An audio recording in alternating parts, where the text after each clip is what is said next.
நம்முடைய கர்த்தரும் இரட்சகருமாய் இருக்கிற ஆண்டவராகிய இயேசு கிறிஸ்துடைய நாமத்தினாலே நான் உங்களை வாழ்த்துகிறேன். கர்த்தருடைய வார்த்தையை கொண்டு உங்களோடு இடைப்படுவதில் நான் மகிழ்ச்சி அடைகிறேன். நாம் எந்த துறையில் படித்து தேர்ச்சி பெற்று அதற்கான சான்றிதழை பெற்றிருந்தாலும் கூட அந்த துறையிலே நாம் நேரடியாக பணிபுரிய முடியாது. ஏனென்றால் அதற்கு முன்பு சில சிறப்பு பயிற்சிக்குள்ளாக நாம் கடந்து போக வேண்டியிருக்கிறது. உதாரணத்திற்கு மருத்துவ படிப்பை படித்து முடித்த பிறகு கூட பயிற்சி மருத்துவராக சில ஆண்டுகள் அவர்கள் பணிபுரிய வேண்டும். இது காவல்துறையாக இருக்கலாம், நீதித்துறையாக இருக்கலாம், அல்லது மற்ற எந்த துறையாக இருந்தாலும் கூட அந்த துறையில் நேரடியாக பணி புரிவதற்கு ஒரு சிறப்பு பயிற்சி கொடுக்கப்படுகிறது. அந்த பயிற்சியை கொடுப்பதற்கென்று ஒருவர் இருப்பார். அதில் தேர்ச்சி பெற்றவர் ஒருவர் இருப்பார். ஏனென்றால் வெறும் வகுப்பறையில் கற்றுக் கொடுப்பதினாலோ அல்லது பாட புத்தகத்திலிருந்து படிப்பதினாலோ அது நடைமுறை வாழ்க்கைக்கு பிரயோஜனமாக இருக்காது என்பதை நாம் எல்லோரும் அறிந்திருக்கிறோம். அந்த வகையில் நம்முடைய ஆண்டவராக இயேசு கிறிஸ்து தம்முடைய ஊழியத்தின் பாதையில் அவர் அதிகமாய் பிரசங்கம் செய்வதை காட்டிலும் போதித்ததை காட்டிலும் நடைமுறை வாழ்க்கையில் அநேக காரியங்களை செய்து காண்பித்தார். ஒரு வேத ஆராய்ச்சி இப்படியாக சொல்கிறது, இயேசு கிறிஸ்துவனுடைய 3.5 ஆண்டுகள் ஊழியத்தில் அவர் தோராயமாக 50 நாட்கள் மாத்திரமே பொது ஜனங்கள் மத்தியில் அவர் ஊழியம் செய்தார், அவர்களுக்கு போதித்தார். மீதி இருக்கக்கூடிய நாட்கள் எல்லாமே தம்முடைய சீஷர்களோடு அவர் செலவு செய்தார், அவர்களுக்கு போதித்தார், அவர்களுக்கு காண்பித்தார் என்று சொல்லி ஒரு வேத ஆராய்ச்சி சொல்கிறது. எனவே தான் பேதுருடிகளார் தம்முடைய நிருபத்தை 1 பேதுரு 2 பேதுரு என்று சொல்லி அவர் எழுதின நிருபம் நமக்கு வேதாகமத்தில் இருக்கிறது. அவர் தம்முடைய நிருபத்தை எழுதுகிற பொழுது 1 பேதுரு 2ஆம் அதிகாரம் 21வது வசனத்தில் நாம் கிறிஸ்துவை பின்பற்றி வரும்படியான ஒரு அழைப்பை பெற்றிருக்கிறோம், கிறிஸ்து நமக்கு ஒரு மாதிரியை பின் வைத்து போயிருக்கிறார் என்று சொல்லி பேதுருடிகளார் சொல்லுவார். அந்த வசனத்தில் அவர் அதிகமான விளக்கங்கள் கொடுக்கவில்லை. சரி, என்ன பின்பற்றும்படியாக நாம் அழைக்கப்பட்டிருக்கிறோம் என்று சொல்லி யோசித்து பார்க்கிற பொழுது இயேசு கிறிஸ்துனுடைய 12 சீஷர்களில் யாக்கோபு, யோவான், பேதுரு இந்த மூவரும் இயேசு கிறிஸ்துவோடு நெருங்கியவர்களாக இருந்தார்கள். நீங்கள் 4 சுவிசேஷத்தை எடுத்து படிக்கிற பொழுது அவர் முக்கியமான காலகட்டங்களில் முக்கியமான நிகழ்ச்சிகளில் எங்கெல்லாம் நடந்ததோ அல்லது கிறிஸ்து எங்கெல்லாம் செய்தாரோ அங்கே இந்த 3 பேரை விசேஷமாய் அழைத்து போயிருப்பார். உதாரணத்திற்கு கெத்செமனே தோட்டத்திலே ஜெபிப்பதற்கு இந்த 3வரையும் அழைத்து கொண்டு போயிருப்பார், மிகவும் நெருக்கமாக வைத்திருப்பார். மற்ற சீஷர்கள் சற்று தூரத்தில் இருப்பார்கள். அதே போல் யவீரனுடைய வீட்டிலே யவீரனுடைய மகளை உயிரோடு எழுப்பதற்கு முன்பதாக அந்த வீட்டிற்குள்ளாக இந்த 3 பேரையும் அழைத்து கொண்டு போகிறார். பின்பு மத்தேயு 17ஆம் அதிகாரத்தில் மலையில் கிறிஸ்து மறுரூபமாய் காட்சி கொடுக்கப்பட்ட பொழுது அங்கே இந்த 3வரும் இருந்தார்கள் என்று சொல்லி பார்க்கிறோம். என்ன சொல்ல வருகிறேன் என்று சொன்னால், இந்த 3 நபர்கள் யாக்கோபு, யோவான், பேதுரு இயேசு கிறிஸ்துவுக்கு மிக நெருக்கமாக இருந்து அவரிடத்தில் அநேக காரியங்களை கற்றுக்கொண்டது மாத்திரமல்ல, நடைமுறை வாழ்க்கையில் அவர் செய்ததையும் பார்த்தார்கள். எனவே தான் யோவான், மத்தேயு, மார்க்கு, லூக்கா இந்த 3வரும் எழுதாத ஒரு காரியத்தை யோவான் இயேசு கிறிஸ்துனுடைய கடைசி நாளிலே செய்ததாக ஒன்று எழுதுகிறார். அதுதான் இந்த நாளில் நாம் எதை பின்பற்றும்படியாக, என்ன காரியத்தை பின்பற்றும்படியாக நாம் அழைக்கப்பட்டிருக்கிறோம் என்பதற்கு மையமாக வைத்து இந்த வசனத்திலிருந்து பார்க்க இருக்கிறோம். யோவான் எழுதின சுவிசேஷம் 13ஆம் அதிகாரம் 15வது வசனம், நான் உங்களுக்கு செய்தது போல நீங்களும் செய்யும்படி உங்களுக்கு மாதிரியை காண்பித்தேன். இந்த சம்பவத்தை 4 சுவிசேஷத்தில் இந்த ஒரே ஒரு சுவிசேஷத்தில் தான் நீங்கள் பார்ப்பீர்கள். மற்ற மத்தேயு, மார்க்கு, லூக்கா 3 சுவிசேஷத்தில் நீங்கள் பார்க்க முடியாது. இங்கே ஆண்டவராக இயேசு கிறிஸ்து சொல்லுகிறார், நான் செய்தது போல நீங்களும் செய்ய வேண்டும் என்று இயேசு கிறிஸ்து சொல்வதை நாம் பார்க்கிறோம். சரி, இதற்காகவே நீங்கள் அழைக்கப்பட்டிருக்கிறீர்கள் என்று சொல்லி பேதுரடிகளார் சொல்லுகிறார். என்ன மாதிரி என்று சொல்லி நாம் அறிய வேண்டுமென்றால், இந்த 13ஆம் அதிகாரத்தினுடைய சில பின்னணியை நாம் அறிந்து கொள்ள வேண்டும். இது இயேசு கிறிஸ்துனுடைய கடைசி வார நிகழ்ச்சி. இந்த சம்பவத்திற்கு பிறகு இயேசு கிறிஸ்து கைது செய்யப்படுகிறார். ஆக இந்த 13ஆம் அதிகாரத்திலிருந்து இதோடு இயேசு கிறிஸ்துனுடைய ஊழியம் பொதுமக்களோடு முடிந்து விட்டது. இது கடைசி வார அல்லது சிலுவையில் மரிப்பதற்கு சில நாட்களுக்கு முன்பாக, 2 அல்லது 3 தினங்களுக்கு முன்பாக நடக்கிற ஒரு சம்பவம். இந்த நாளிலிருந்து கிறிஸ்து சிலுவையில் மரிக்கும் மட்டுமாக சீசர்கள் மாத்திரமே அவரோடு இருக்க போகிறார்கள். அந்த வகையில் இது கடைசி நிகழ்ச்சியாக நாம் எடுத்துக்கொள்ள வேண்டும். ஆக இயேசு கிறிஸ்துவை விசுவாசிக்கிறேன் என்று சொல்லுகிறவர்கள் தங்கள் நடைமுறை வாழ்க்கையில் நடக்க வேண்டிய விதம் பற்றி, செய்ய வேண்டிய காரியங்களை பற்றி, தங்களுடைய வாழ்க்கையின் மூலமாக இந்த உலகத்திற்கு அவர்கள் காண்பிக்க வேண்டிய குணாதிசயத்தை பற்றி இயேசு கிறிஸ்து இங்கே சொல்வதை நாம் பார்க்கிறோம்.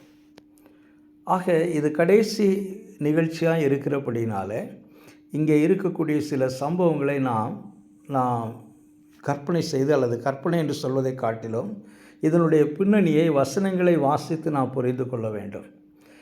13ஆம் அதிகாரம், யோவான் எழுதின சுவிசேஷம் 13ஆம் அதிகாரம் முதல் 2 வசனத்தை வாசிக்கிற பொழுது, பஸ்கா பண்டிகைக்கு முன்னே இயேசு இவ்வுலகத்தை விட்டு பிதாவினிடத்திற்கு போகும்படியான தம்முடைய வேளை வந்தது என்று அறிந்து, அவர் இந்த பூமியை விட்டு இன்னும் சில மணி நேரங்களில் அல்லது இன்னும் 1-2 தினங்களில் அவர் பூமியை விட்டு அவர் போக இருக்கிறார்.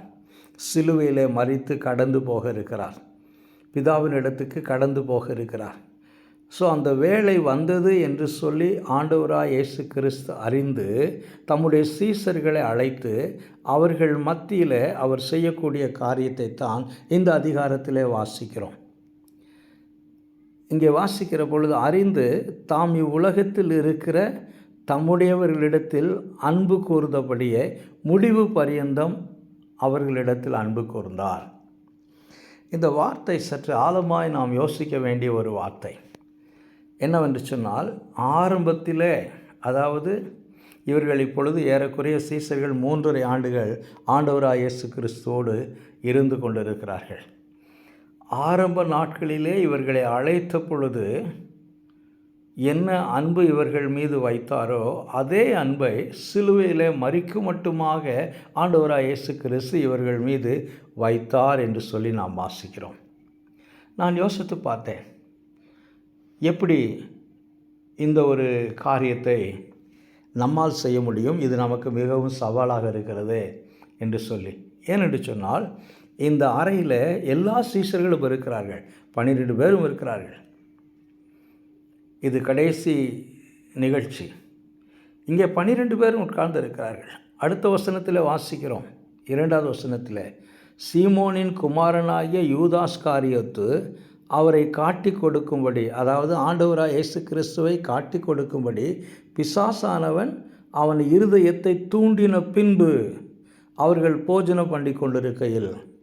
ஆக இயேசு கிறிஸ்து இப்பொழுது யூதாஸ்காரியத்து அவரை காட்டி கொடுக்க போகிறான் என்று சொல்லி அவருக்கு தெரியும். அறிந்து என்ற வார்த்தையின் மூலமாக அவர் எல்லாவற்றையும் அறிந்தவராக இருக்கிறார்.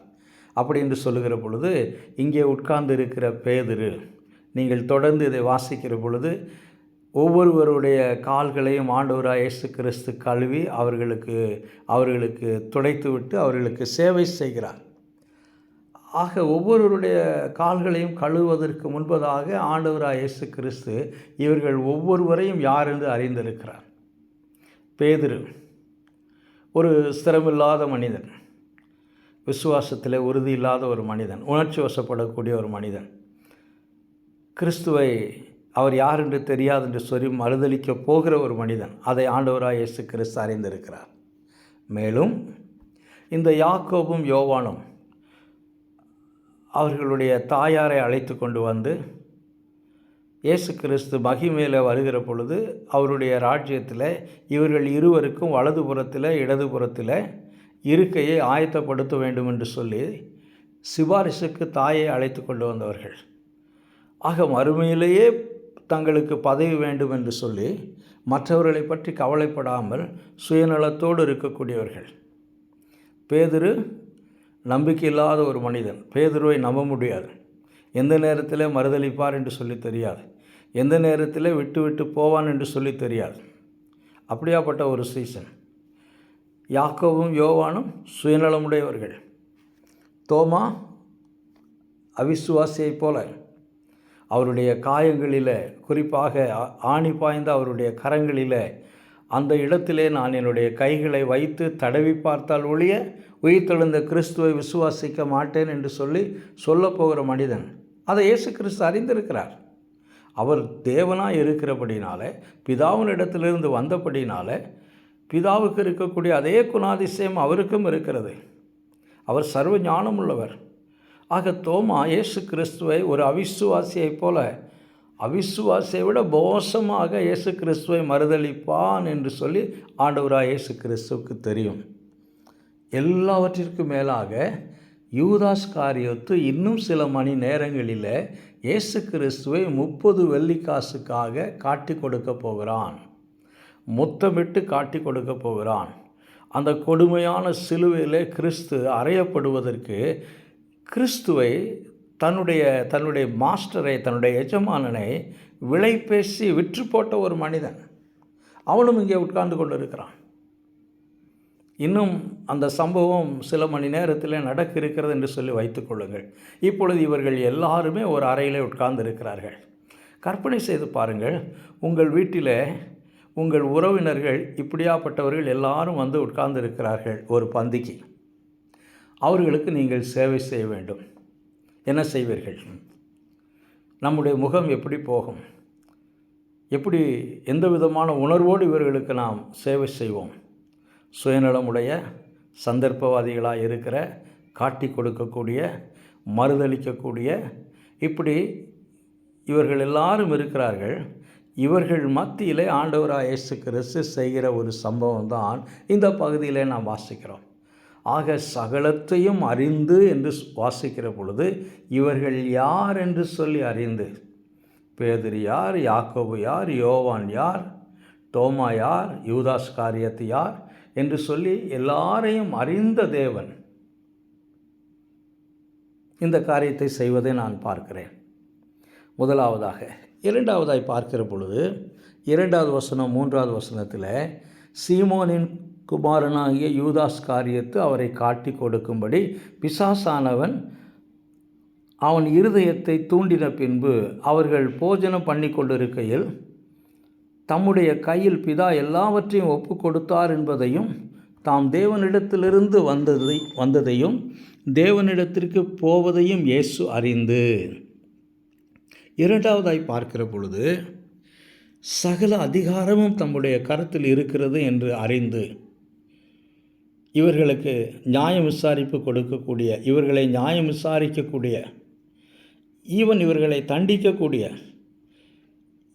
இவர்களுடைய குற்றங்களை உணர்த்தி இவர்களுக்கு தண்டனை கொடுக்கக்கூடிய, நியாயம் விசாரிக்கக்கூடிய ஸ்தானத்திலே ஆண்டவராக இயேசு கிறிஸ்து இருக்கிறார். ஏனென்றால் பிதாவினிடத்திலிருந்து இவர் அனுப்பப்பட்டவர். பிதா எல்லாவற்றையும் இவருடைய கரத்தில் ஒப்பு கொடுத்திருக்கிறார். உலகத்தை நியாயம் விசாரிக்கக்கூடிய அதிகாரத்தை பிதாவாகிய தேவன் தம்முடைய குமாரனாகிய இயேசு கிறிஸ்துவுக்கு கொடுத்திருக்கிறார் என்று சொல்லி நாம் வாசிக்கிறோம்.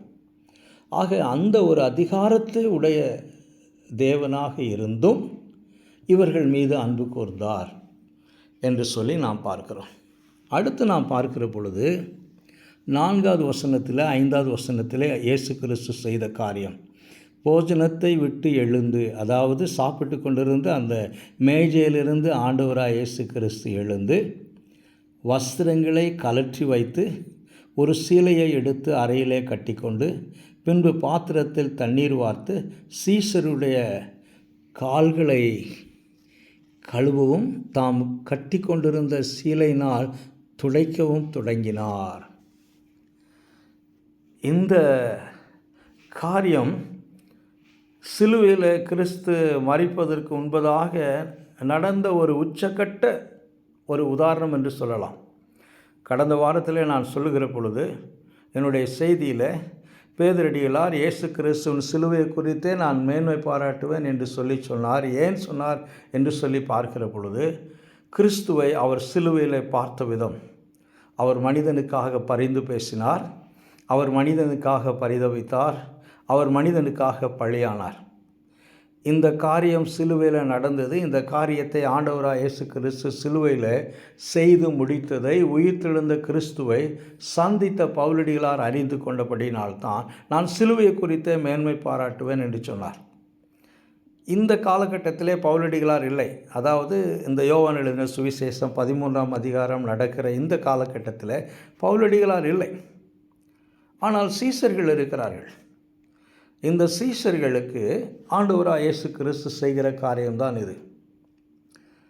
அவர்களுடைய கால்களை கழுவி அவர் தாம் கட்டியிருந்த அந்த சீலையினால் அவர்களுக்கு சேவை செய்து அவர்களுடைய கால்களை சுத்தம் செய்கிறார் என்று சொல்லி நாம் பார்க்கிறோம். தொடர்ந்து நீங்கள் வாசிக்கிற பொழுது பேதுருவிடத்திலே வருகிற பொழுது பேதுரு என்ன சொல்லுகிறார் என்பதையும் இயேசு கிறிஸ்து சொன்ன காரியத்தையும் நாம் தொடர்ந்து வாசிக்கிறோம். எனக்கு அருமையான தேவனுடைய பிள்ளைகளை, இவைகள் எல்லாவற்றையும் செய்து முடித்த பிறகு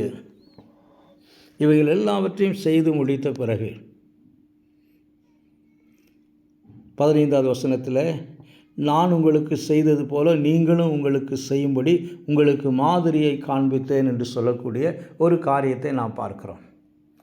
இங்கேதான் இது நமக்கு பெரிய ஒரு சவாலாக இருக்கிறது. இன்றைக்கு கிறிஸ்தவ உலகம் எப்படி இருக்கிறது? கிறிஸ்தவ சமுதாயம் எப்படி இருக்கிறது? இன்றைக்கு என்னுடைய நண்பர் ஒருவரிடத்திலே பேசிக்கொண்டிருந்தேன். அவர் வேறொரு சபைக்கு போகக்கூடியவர். நாளை தினத்தில் அந்த சபையில் எலெக்ஷன் நடக்க இருக்கிறது. எனக்கு புரியவில்லை எதற்காக எலெக்ஷன் என்று சொல்லி. அது ஒரு பாரம்பரிய திருச்சபை, அதில் எலெக்ஷன் நடக்க இருக்கிறது. அவர் சொன்னார், 2 தினங்களுக்கு முன்பதாக இந்த எலெக்ஷனில் போட்டியிடக்கூடியவர்கள் எல்லாரும் ஒரே நேரத்தில் வீட்டிற்கு வந்துவிட்டு வாக்கு சேகரிக்கும்படியாய் வந்திருந்தார்கள். எனக்கு தர்ம சங்கடமாகி விட்டது என்று சொல்லி என்னோடு பேசிக்கொண்டிருந்தார். அப்படி பேசிக்கொண்டு இருக்கிற பொழுது அவர் சொன்ன காரியம், எதற்காக இந்த காரியம் நடைபெறுகிறது என்று சொல்லி பார்க்கிற பொழுது அதில் 2 பிரிவினர் இருக்கிறார்கள்.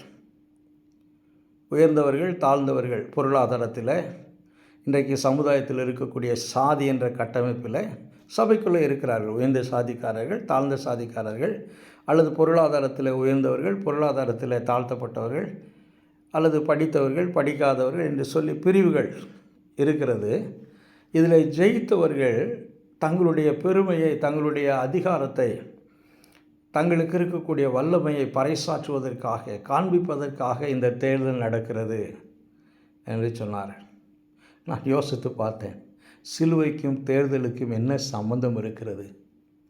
சிலுவை சுமக்கும்படியாய் அழைக்கப்பட்டவர்கள், அல்லது சிலுவையின் கால் சுவடுகளை, சிலுவையை பிரதிபலிக்கும்படியாய் பேதுரடிகளார் சொல்லுகிறார், நமக்கு கிறிஸ்து சிலுவையில் பாடுபட்டு ஒரு மாதிரியை வைத்து போனார் என்று சொல்லி.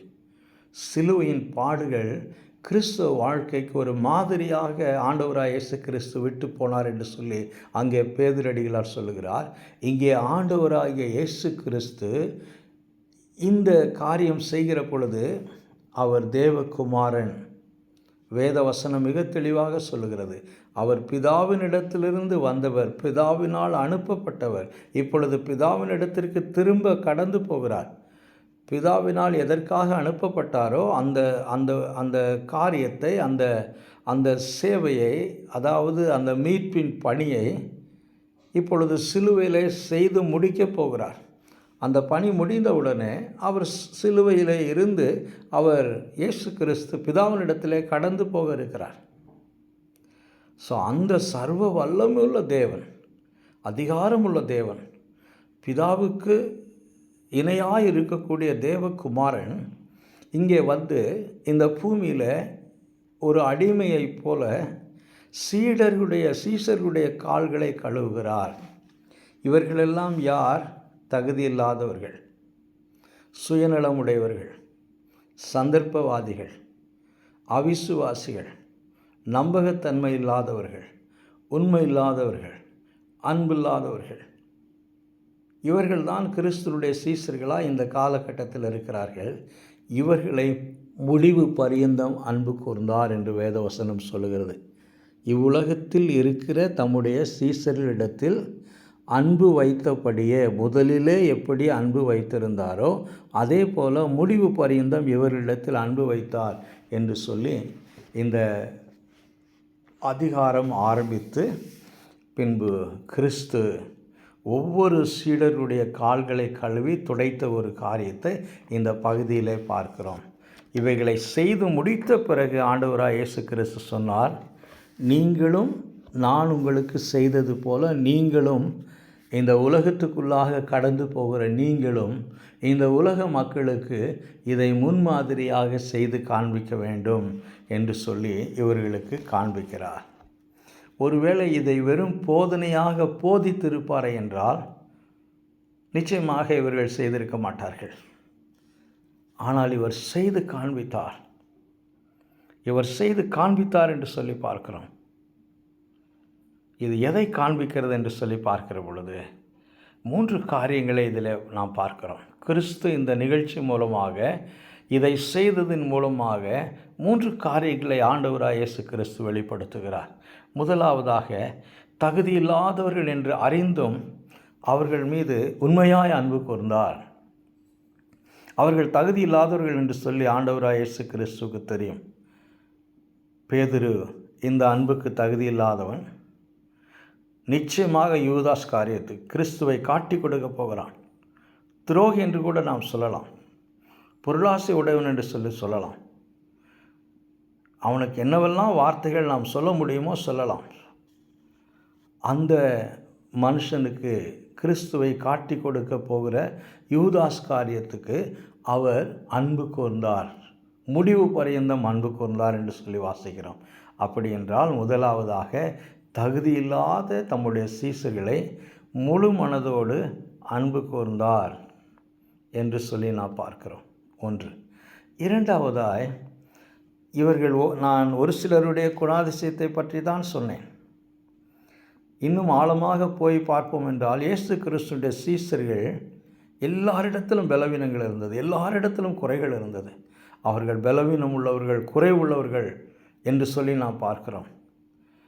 கிறிஸ்துவின் சீசர்கள் என்று சொல்வதற்கு ஒரு தகுதியில்லாதவர்கள் என்று கூட நாம் சொல்லலாம். அப்படித்தான் அவர்கள் இருந்தார்கள். பெந்தெகோஸ்தே நாள் வரைக்கும் அவர்கள் அப்படித்தான் இருந்தார்கள். ஆனால் ஆண்டவராக இயேசு கிறிஸ்து இரண்டாவதாக என்ன செய்கிறார் என்று சொல்லி பார்க்கிற பொழுது இவர்கள் எல்லாரையும் அழைத்து ஒரு வீட்டிலே உட்கார வைத்து இந்த காரியத்தை ஆண்டவராக இயேசு கிறிஸ்து செய்ததின் மூலமாக இரண்டாவதாக அவர் சொல்ல விரும்புகிற காரியம் என்னவென்றால், அவர்கள் தகுதியில்லாதவர்கள் என்று அறிந்தும் அவர்கள் எல்லாரையும் ஏற்றுக்கொண்டார், அரவணைத்தார் என்று சொல்லி பார்க்கலாம். அப்படி என்றால் ஆங்கிலத்தில் சொல்வார்கள் அகாமடேட்டிங் வீக்கர் பீப்புள். பலவீனம் உள்ளவர்கள் என்று சொல்லி அறிந்தும் அவர்களை ஏற்றுக்கொள்வதற்கு, அந்த பலவீனம் உள்ளவர்களை அன்பு கூறுவதற்கு ஆண்டவராக இயேசு கிறிஸ்து ஆயத்தமாக இருந்தார் என்பதை பார்க்கிறோம். முதலாவதாக, தகுதியில்லாத அவர்கள் மீது எதிர்பார்ப்பில்லாத அன்பை, செல்ஃப்லெஸ் லவ் என்று சொல்வோம், ஆண்டவராக இயேசு கிறிஸ்து காண்பித்தார். இரண்டாவதாக, அவர்கள் எல்லாரையும் ஏற்றுக்கொள்ளக்கூடிய ஒரு காரியத்தை ஆண்டவராக இயேசு கிறிஸ்து செய்கிறார். மூன்றாவதாய், தகுதியில்லாதவர்களுக்கு ஆண்டவராக இயேசு கிறிஸ்து சேவை செய்வதை பார்க்கிறோம். அவர்களுடைய கால்களை கழுவி துடைப்பதை நாம் பார்க்கிறோம். எனக்கு அருமையான தேவனுடைய பிள்ளைகளே, இதை செய்துவிட்டு இயேசு கிறிஸ்து சொன்னார், நீங்களும் செய்யும்படி உங்களுக்கு மாதிரியை காண்பித்தேன் என்று சொல்லி. கிறிஸ்தவ வாழ்க்கையினுடைய முதிர்ச்சி என்ன? கிறிஸ்தவ வாழ்க்கையில் நாம் வளர்ந்திருக்கிறோம் என்பதற்கான அடையாளம் என்ன? கிறிஸ்துவின் சாயலை, கிறிஸ்துவின் செயல்களை, கிறிஸ்துவின் குணாதிசயங்களை நம்முடைய அன்றாட நடைமுறை வாழ்க்கையில் பிரதிபலிக்க வேண்டும் அல்லது பிரதிபலிப்பதற்கு முயற்சி செய்ய வேண்டும். அதுதான் நான் வாரம் வேத புஸ்தகத்தை எடுத்துக்கொண்டு சபைக்கு போவது நல்லது தான். ஆனால் இந்த தீர்மானம் எனக்கு இல்லை என்றால் சபைக்கு போவது பிரயோஜனம் இல்லாது. இதில் நான் வளர்ச்சி அடையவில்லை என்றால், இதில் முதிர்ச்சி இல்லை என்றால், என்னுடைய கிறிஸ்தவ வாழ்க்கை, என்னுடைய விசுவாச வாழ்க்கை பிரயோஜனமற்றது. எனக்கு அருமையான தேவனுடைய பிள்ளைங்களை, விசுவாசிகளாக நாம் இந்த உலகத்தில் இருக்கும்போது இத்தகைய மக்களை நாம் சமுதாயத்திலே பார்க்கிறோம். நாம் வாழுகிற சமுதாயத்திலே இத்தகைய மக்களை நாம் பார்க்கிறோம். அன்பில்லாதவர்கள், இரக்கமில்லாதவர்கள், நன்றி இல்லாதவர்கள், மன்னிக்காதவர்கள், பழிக்கு பழி வாங்க வேண்டும் என்று சொல்லி துடிக்கிறவர்கள், அதற்காக சந்தர்ப்பத்துக்காக காத்து கொண்டு இருக்கக்கூடியவர்கள், அதிகாரம் இருக்கும் என்றால் எளிமையான பிள்ளைகளை, மக்களை ஒடுக்குவதற்கு, தாக்குவதற்கு ஆயத்தமாக இருக்கக்கூடிய பிள்ளைகள், ஆவலோடு இருக்கக்கூடிய மக்கள் இன்றைக்கு சமுதாயத்தில் இருப்பதை நாம் பார்க்கிறோம். இத்தகைய சமுதாயத்தில் தான் நாம் வாழ்ந்து கொண்டு இருக்கிறோம். சில வேளைகளில் இத்தகைய மக்கள் குடும்பத்திற்குள்ளாக இருப்பார்கள். இன்றைக்கு வெளி தோற்றத்திலே பார்ப்பதற்கு அநேக குடும்பங்கள் ஒற்றுமையாக இருப்பதை போல தெரிகிறது. ஆனால் ஒவ்வொரு குடும்பத்திற்குள்ளும் ஏதோ ஒரு பிரச்சனை, பிரிவினை, கருத்து வேறுபாடு, கசப்புணர்ச்சிகள் இருந்து கொண்டே தான் இருக்கும். அதான் நம்முடைய தமிழிலே ஒரு பழமொழி சொல்வார்கள், வீட்டுக்கு வீடு வாசப்படி என்று சொல்லி. பிரச்சனை இல்லாத வீடுகளே கிடையாது. எல்லா குடும்பத்திற்குள்ளும் அங்கே திருமணமான பிள்ளைகள் ஒரே குடும்பத்திற்குள்ளாக இருப்பார்கள் என்றால், சகோதர சகோதரிகள் அல்லது மாமான் மச்சான் என்று சொல்லி ஒரே கூரைக்கு கீழே இருப்பார்கள் என்றால், அங்கே கருத்து வேறுபாடுகள், அங்கே பிரிவினைகள், அங்கே அநேக விதமான கசப்பான அனுபவங்கள் இருப்பதை அநேக வீடுகளிலே நாம் பார்க்கிறோம். ஒருவேளை வெளியிருந்து பார்ப்பவர்களுக்கு தெரியாது. ஏன்? இதற்கான காரணம் என்ன? ஏன் நம்மால் மற்றவர்களை நேசிக்க முடிய மாட்டேங்குது? பொதுவாக நாம் என்ன செய்வோம்? நம்மை நேசிக்கிறவர்களை நாம் நேசிப்போம். நமக்கு மரியாதை கொடுப்பவர்களுக்கு நாம் மரியாதை கொடுப்போம். நமக்கு உதவி செய்வர்களுக்கு நாம் மறுபடி உதவி செய்வோம். நம்மை விட உயர்ந்த இடத்தில் இருப்பவர்களுக்கு, தகுதியுள்ளவர்களுக்கு நாம் சேவை செய்வோம். ஆனால் நம்மை விட தாழ்வான நிலையில் இருப்பவர்களுக்கு முன்பாக நாம் தாழ்ந்து, இயேசு கிறிஸ்து எப்படி தாம் போட்டிருந்த ஆடையை கழற்றிவிட்டு, அது பிலிப்பியர் 2ஆம் அதிகாரத்தை எனக்கு ஞாபகத்துக்கு கொண்டு வருகிறது. அவர் தேவனுடைய ரூபமாயிருந்தும் தேவனுக்கு சமமாயிருப்பதை கொள்ளையாடின பொருளாய் எண்ணாமல் தம்மைத்தாமே வெறுமையாக்கினார், அடிமையின் ரூபம் எடுத்தார். இந்த நிகழ்ச்சி நடக்கிற பொழுது பவுலடிகளார் இல்லை. ஒருவேளை சீசர்களில் யாராவது ஒருவர் பவுலடிகளாருக்கு இப்படியெல்லாம் இயேசு கிறிஸ்து செய்தார் என்று சொன்னார்களோ என்னவோ எனக்கு தெரியாது. ஆனால் பவுலடிகளார் எழுதுகிறார், அவர் தேவனுடைய ரூபமாயிருந்தும் தேவனுக்கு சமமாயிருப்பதை கொள்ளையாடின பொருளாய் எண்ணாமல் தம்மைத்தாமே வெறுமையாக்கினார்.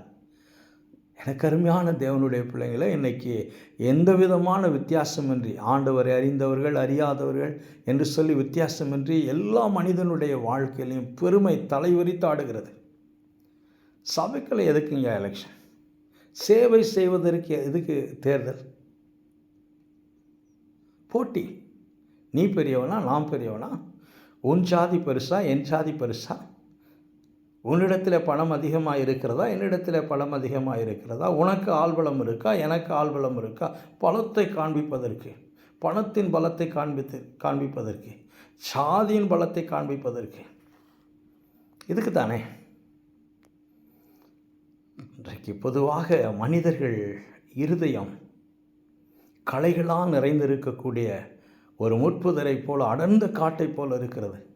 அங்கே தீமை இருக்கிறது, அங்கே வன்மம் இருக்கிறது, அங்கே சுயநலம் இருக்கிறது, அங்கே பொருளாசை இருக்கிறது, அங்கே கசப்பு இருக்கிறது, அங்கே சந்தர்ப்பத்திற்காக காத்து கொண்டு இருக்கக்கூடிய, பழிவாங்கக்கூடிய மனநிலை இருக்கிறது, எல்லாமே இருக்கிறது. இப்படியாப்பட்ட சமுதாயத்தில் தான் ஆண்டவராகிய இயேசு கிறிஸ்து நம்மை இந்த பூமிக்கு உப்பாய் நீங்கள் இருக்கிறீர்கள், நீங்கள் ஒளியாய் இருக்க வேண்டும். மலை மேல் இருக்கக்கூடிய பட்டணம் மறைந்திருக்க முடியாது, உப்பானது சாரமற்று போகக்கூடாது என்று சொல்லி மலைப்பிரசங்கத்திலே ஆண்டவராய் இயேசு கிறிஸ்து சொன்னார். எனக்கு அருமையான தேவனுடைய பிள்ளைகளே, நம்மை விட தாழ்வான நிலையில் இருப்பவர்களுக்கு முன்பாக நாம் தாழ்ந்து போக மாட்டோம். அவர்களுக்கு மரியாதை செய்ய மாட்டோம், அவர்களுக்கு சேவை செய்ய மாட்டோம். ஏனென்று சொன்னால், நம்மை சுற்றி இருக்கக்கூடிய ஜனமும் சமுதாயமும் நமக்கு கிறிஸ்துவை காண்பிப்பதை காட்டிலும் இந்த உலகத்தை நமக்கு காண்பிக்கிறது. பாருங்கள், அதனால்தான் ஆணவ கொலைகள், காவல் நிலையத்தில் மரணங்கள். அந்த காவல் நிலையம் என்ற வார்த்தையை படிக்கிற பொழுது பாதுகாப்பான இடம் என்ற பொருள். பாதுகாப்பான இடம். யாருக்கு பாதுகாப்பு? எல்லா மக்களுக்கும் பாதுகாப்பு கொடுக்கப்பட வேண்டும். இன்றைக்கு அங்கே மரணங்கள் நடைபெறுகிறது, சமுதாயத்தில் ஆணவ கொலைகள் நடக்கிறது. இதற்கெல்லாம் என்ன காரணம்? பெருமை, பழிவாங்குதல், நான் பெரியவன் என்ற அந்த மனப்பான்மை. இப்படித்தான் இந்த சமுதாயம் இருக்கும் என்று சொல்லி ஆண்டவராய் இயேசு கிறிஸ்து அறிந்துதான் தம்முடைய சீசர்கள் இத்தகைய சமுதாயத்துக்குள்ளாக கடந்து போய் கிறிஸ்துவின் குணாதிசயத்தை, கிறிஸ்துவின் சாயலை காண்பிக்க வேண்டும் என்பதற்காக இந்த காரியத்தை செய்து, நான் உங்களுக்கு செய்தது போல இந்த சமுதாயத்திற்குள்ளாக கடந்து போய் நீங்களும் செய்து மாதிரியை காண்பிக்க வேண்டும் என்று சொன்னார். நீங்களும் செய்யுங்கள் என்று சொன்னார். எனக்கு அருமையான தேவனுடைய பிள்ளைகளை, இந்த வசனத்தின் மூலமாக, இந்த பகுதியின் மூலமாக நம்முடைய வாழ்க்கையை நாம் பரிசோதனை செய்து பார்க்க வேண்டும். எந்த அளவுக்கு நமக்குள்ளாக பெருமை இருக்குது, மனமேட்டிமை இருக்குது, கசப்புணர்ச்சி இருக்குது, மற்றவர்களை மதிக்க முடியாத தன்மை இருக்குது, மற்றவர்களை ஏற்றுக்கொள்ள முடியாத மனநிலையோடு நாம் இருக்கிறோம். யோசித்து பார்க்க வேண்டும். இந்த பகுதி நமக்கு 3 காரியங்களை உணர்த்துகிறது. முதலாவதாக, நமக்குள்ளாக சுயநலமில்லாத அன்பு, செல்ஃப்லெஸ் லவ் என்று சொல்வோம். பாரபட்சமில்லாத அன்பு நமக்குள்ளாக இருக்கா? இவர்கள் மீது ஒரு அன்பு, மற்றவர்கள் மீது ஒரு அன்பு, நாம் நேசிக்கிறவர்கள் மீது ஒரு அன்பு, நம்மை வெறுக்கிறவர்கள் மீது அன்பு காண்பிப்பதைப் போல ஒரு அன்பு காண்பிப்போம். ஆனால் அப்படி ஒரு அன்பை ஆண்டவராய் இயேசு கிறிஸ்து இங்கே காண்பிக்கவில்லை. ஆக முதலாவதாக, சுயநலமில்லாத அன்பை காண்பிப்பதற்கு நாம் ஆயத்தமாய் இருக்கிறோமா என்று முதலாவதாக யோசிக்க வேண்டும். இரண்டாவதாக, மனிதர்கள் எல்லாரும் பலவீனம் உள்ளவர்கள். அது நம்முடைய வீட்டிற்குள்ளாக இருக்கலாம், நாம் பெற்ற பிள்ளைகளாக இருக்கலாம், நம்மோடு பிறந்தவர்களாக இருக்கலாம், நம்முடைய தூரத்து சொந்த பந்தங்களாக இருக்கலாம். எல்லாருக்குள்ளும் ஏதாவது ஒரு பலவீனம் இருக்கும். அந்த பலவீனத்தையே சுட்டி காட்டி அவர்களை விட்டு தூரமாய் போக விரும்புகிறோமா, அவர்களை வெறுக்கிறோமா, அவர்களை அவமரியாதைப்படுத்துகிறோமா, அல்லது அவர்களையும் அங்கீகாரம் பண்ணி ஏற்றுக்கொள்ளக்கூடிய மனநிலையில் எப்படி கிறிஸ்து எல்லாரையும் ஏற்றுக்கொண்டாரோ, சீசர்கள் எல்லாருக்குள்ள பலவீனம் இருந்து ஏற்றுக்கொண்டாரோ, அதே போல் ஏற்றுக்கொள்ளக்கூடிய முதிர்ச்சி நமக்கு இருக்கிறதா? இதையும் நாம் யோசிக்க வேண்டும். மூன்றாவதாக, எல்லாருக்கும் பாகுபாடின்றி நம்மால் முடிந்த சேவையை செய்ய விரும்புகிறோமா? இந்த வாரத்தில் நான் ஒரு தேவ மனிதன் எழுதின மிஷனரிஸ் பயோகிராஃபிங்க ஒரு புக்கை நான் படிச்சுக்கிட்டு இருந்தேன். அதில் வில்லியம் கேரினுடைய வாழ்க்கையை படித்தேன், டேவிட் லிவிங்ஸ்டனுடைய வாழ்க்கையை படித்தேன், அடோனிராம் ஜட்சன் என்ற ஒரு தேவ மனுஷனுடைய வாழ்க்கையை படித்தேன், சாது சுந்தர் சிங்குடைய வாழ்க்கையை படித்தேன், இன்னும் ஒரு சிலருடைய வாழ்க்கையை படிச்சுட்டு இருக்கிறேன். இவர்கள் கடந்து போன தேசம் இவர்களை எவ்வளவாய் துன்பப்படுத்தினது, எவ்வளவாய் வேதனைப்படுத்தினது. கல்கத்தாவுக்கு, இந்திய தேசத்தில் கல்கத்தாவுக்கு ஊழியம் செய்யும்படியாய் வந்த வில்லியம் கேரினுடைய மகன், 7 வயது பையன் இறந்து போகிறான். இங்கே வந்து ஒரு காய்ச்சல் வந்து இறந்து போகிறான். அவனை அடக்கம் பண்ணுவதற்காக வில்லியம் கேரி தன்னுடைய கையிலே தூக்கி கொண்டு கல்கத்தாவின் வீதியில் நடந்து போகிறார். அவரோடு செல்வதற்கு ஒருவர் கிடையாது. அவரே குழி வெட்டி அவரே தன்னுடைய பிள்ளையை அடக்கம் செய்தார் என்று சொல்லி அந்த பயகரப்பில் 2 தினங்களுக்கு முன்பாக வாசித்தேன். இந்த மக்கள் என்னை இவ்வளவு வெறுக்கிறார்கள் என்று சொல்லி அவர் திரும்பி போகவில்லை, இங்கிலாந்துக்கு திரும்பி போகவே இல்லை. இதே தேசத்தில் ஊழியம் செய்து அவர் இந்த தேசத்துக்கு செய்த நன்மை எவ்வளவு தெரியுமா? எத்தனை பாஷைகளில், சமஸ்கிருதத்தில், பெங்காலியில், இந்தியில், இன்னும் எத்தனை பாஷைகளில் வேதாகமத்தை மொழியாக்கம் செய்து பெரிய அர்ப்பணம் செய்துவிட்டு கடந்து போனார். எப்படி அவர் செய்ய முடிந்தது? அவர்கள் கிறிஸ்துவின் சிலுவையை நோக்கி பார்த்தார்கள். நான் சொன்ன ஒவ்வொரு மிஷனரிகளும் கிறிஸ்துவின் சிலுவையை நோக்கி பார்த்தார்கள். அந்த சிலுவையின் கால் சுவடுகளை பின்பற்றினார்கள். இதற்காகவே நீங்கள் அழைக்கப்பட்டு இருக்கிறீர்கள் என்று சொல்லி பேதுரு சொன்னதை அவர்கள் மிகவும் உண்மையும் உத்தமமாக எடுத்துக்கொண்டார்கள். எனக்கு அருமையான தேவனுடைய பிள்ளைங்களே, இந்த தேசம் கிறிஸ்துவின் கால் சுவடுகளை காண்பிக்கக்கூடியவர்களை தேடிக்கொண்டிருக்கிறது. நீங்களும் நானும் யாராக இருக்கிறோம்? யோசித்து பார்ப்போம். கர்த்ததாமே இந்த வார்த்தை கொண்டு, வசனத்தை கொண்டு நம்மோடு பேசுவாராக. ஆமென்.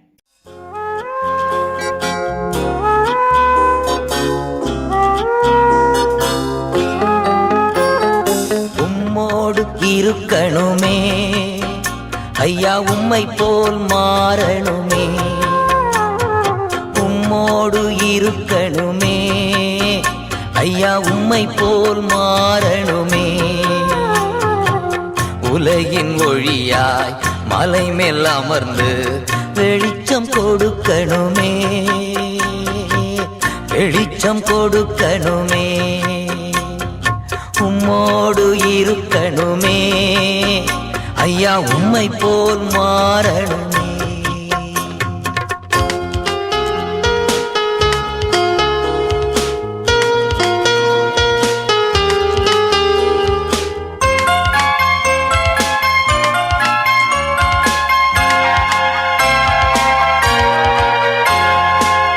ஓடும் நதியின் ஓரம் வளரும் மரமாய் மாறணுமே. ஓடும் நதியின் ஓரம் வளரும் மரமாய் மாறணுமே. எல்லா நாளும் இலைகளோடு கனிகள் கொடுக்கணுமே.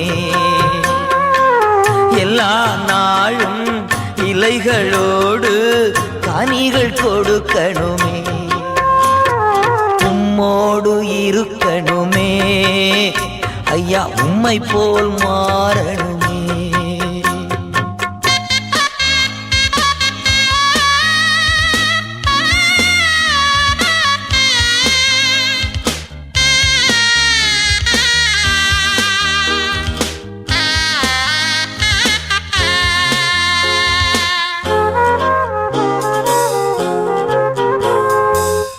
உலக பெருமை இன்பமெல்லாம் குப்பையாய் மாறணுமே.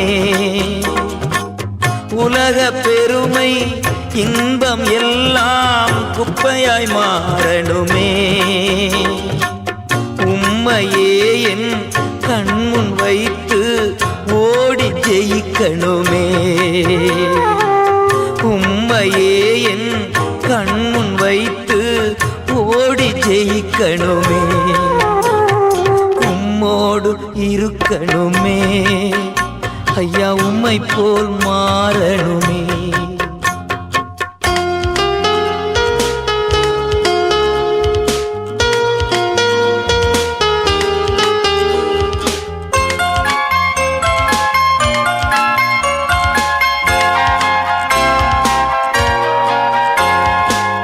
ஆத்மபார உருக்கத்தோடு அழுது புலம்பணுமே. ஆத்மபார உருக்கத்தோடு அழுது புலம்பணுமே. இரவும் பகலும் விழித்து ஜெபிக்கும் மேய்ப்பனாகணுமே. இரவும் பகலும் விழித்து ஜெபிக்கும் மேய்ப்பனாகணுமே. உம்மோடு இருக்கணுமே ஐயா, உம்மை போல் மாறணுமே. உம்மோடு இருக்கணுமே ஐயா உம்மை போல் மாறணுமே. உலகின் ஒளியாய் மலை மேல் அமர்ந்து வெளிச்சம் கொடுக்கணுமே, வெளிச்சம் கொடுக்கணுமே. உம்மோடு இருக்கணுமே ஐயா உம்மை போல் மாறணுமே, ஐயா உம்மை போல் மாறணுமே, ஐயா உம்மை போல் மாறணுமே.